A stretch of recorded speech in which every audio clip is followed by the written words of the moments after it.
Pico valve.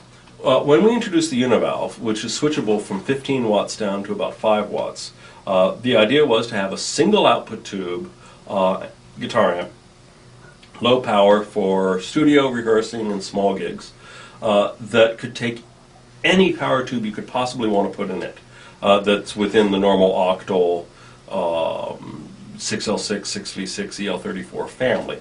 And there are dozens and dozens of tubes that fit into that category.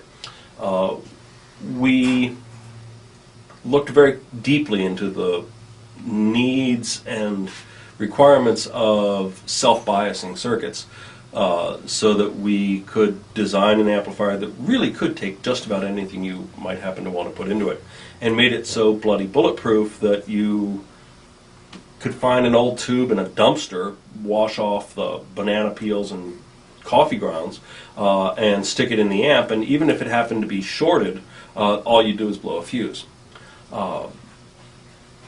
We saw a market as well for a lower powered version, switchable from 5 down to 2 watts, but couldn't figure out how to make it any less expensive really than the univalve. There gets to be a certain point where transformers getting smaller doesn't make them that much less expensive. Chassis work, sheet metal work, getting a little smaller doesn't make it that much less expensive, because suddenly you're dealing with the number of holes, not really the amount of metal. It's the cost.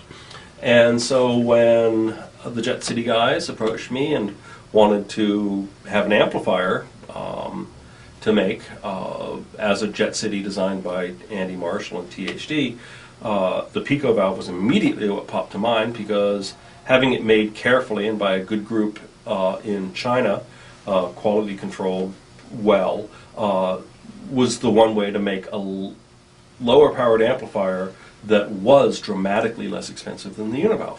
And so it just seemed a natural match.